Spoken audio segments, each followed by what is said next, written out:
ಸ್ನೇಹಿತರೆ ಕಾಣಿಸ್ತದೆ ಅದೇ ಡಾಂಬರ್ ರೋಡು ನೋಡಿದರೆ ಅಲ್ಲಿಂದ ಒಂದು 150 ಅಡಿ, ಅಲ್ಲಿಂದ ಒಂದು 100 ಅಡಿ ಹೋದರೆ 250 ಅಡಿಗೆ ನಿಮಗೆ ಮಳವಳ್ಳಿ ಟು ಟಿ ನರಸೀಪುರ ಹೈವೇ ರೋಡಿಂದ ಒಂದು 150 ಮೀಟ್ರ್ 200 ಮೀಟ್ರಲ್ಲಿ ಇರೋವಂಥ ಜಾಗ ಇದು. ಜಾಗ ಸೂಪರ್ ಆಗೈತೆ. ಪ್ಯೂರ್ ಕೆಂಪು ಮಣ್ಣು ನೋಡಿ, ಒಂದು ಬೋರ್ವೆಲ್ ಇದೆ, ಡ್ರಿಪ್ ಇರಿಗೇಷನ್ ಪೈಪ್ ಲೈನ್ ಎಲ್ಲ ಆಗೈತೆ. ಟೊಮೊಟೊ ಹಾಕವ್ರೆ. ಮಳವಳ್ಳಿಯಿಂದ 10 ಕಿಲೋಮೀಟ್ರ್ 12 ಕಿಲೋಮೀಟ್ರ್ ಆಗುತ್ತೆ. ಜಾಗ ಮಾತ್ರ ಮಸ್ತಾಗೈತೆ ನೋಡಿ. ಹೊಸ್ದಾಗಿ ಬೋರ್ ಮಾಡಿ ಮಾಡಿ ಪೈಪ್ ಲೈನ್ ಮಾಡಿ ಎಲ್ಲ ರೆಡಿ ಇದೆ. ಟಿ ಸಿ ಗಿಸಿ ಎಲ್ಲ ಹಾಕ್ಸವ್ರೆ. ಏನಂತ ಅಂತೆ ತಕರಾರಿಲ್ಲ. ಒಂದು ನಿಮಗೆ ಒಂದು 8-10 ಟೀಕ್ ಮರ ಬರ್ತದೆ, ದೊಡ್ಡ ಮರಗಳು ಕಟ್ಟಿಂಗ್ ಬಂದಿರೋ ಅಂಥವು ತೋರಿಸ್ಕೊಡ್ತೀನಿ ನಿಮಗೆ. ಬೋರ್ ನೋಡಿ ಬಸ್ ಮಾಡವ್ರೆ, ಬಸ್ ಕಲ್ಲು. ಜಾಗ ಚೆನ್ನಾಗೈತೆ, ಕೆಂಪು ಮಣ್ಣು, ವಿಲೇಜ್ ಪಕ್ಕನೇ.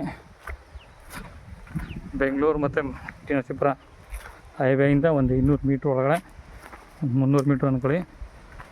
ನೋಡಿ ಈ ಸೈಜಿದೆ ಮರ. ಒಂದು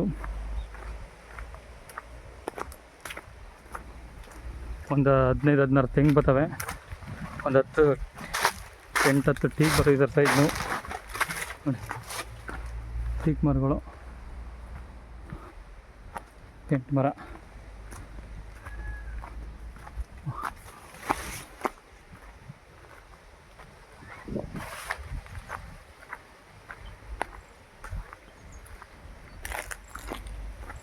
ಫೆನ್ಸಿಂಗ್ ಒಂದು ಹಾಕ್ಬೇಕು, ಮಿಕ್ಕಿದ್ದೆಲ್ಲ ಆಗಿದೆ ನೋಡಿ. ಹಿಂದಗಡೆ ನೋಡಿ ಇದೊಂದು 16 ಮರ ಇವೆ. ಇದೇ ಜಾಗ, ಅದೇ ಇವೆ ರೋಡು. ಆ ತೆಂಗಿದೆಲ್ಲ, ಆ ತೆಂಗೆ ಬಾರ್ಡ್ರು ನಮಗೆ ಕಾಣಿಸ್ತದೆ. ವಿಲೇಜ್ ನೋಡಿ, ಇದೇ ವಿಲೇಜಿಂದ ಒಂದು 200-300 ಮೀಟ್ರ್ ಆಗುತ್ತೆ. ಜಾಗ ಮಾತ್ರ ಫಸ್ಟ್ ಕ್ಲಾಸ್ ಆಗುತ್ತೆ. ಬೆಂಗಳೂರಿಂದ 112-13 ಕಿಲೋಮೀಟ್ರು, ಮಳವಳ್ಳಿಯಿಂದ 12 ಕಿಲೋಮೀಟ್ರು. ಜಾಗ ಮಾತ್ರ ಸೂಪರ್ ಆಗಿದೆ ನೋಡಿ. ಟೀಕ್ ಮರ ಹಜ್ಬಸ್ತಾಗಿ ಎಲ್ಲ ರೆಡಿ ಇದೆ, ಡೈರೆಕ್ಟ್ ರಿಜಿಸ್ಟ್ರಿಗೆ.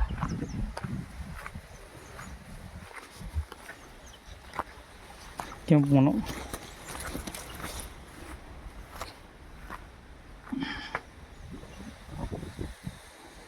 $38 ಗುಂಟೆ ಬಂದಿರುವಂಥ ಜಾಗ ಇದು. 1 ಎಕರೆಗೆ 2 ಗುಂಟೆ ಕಮ್ಮಿ.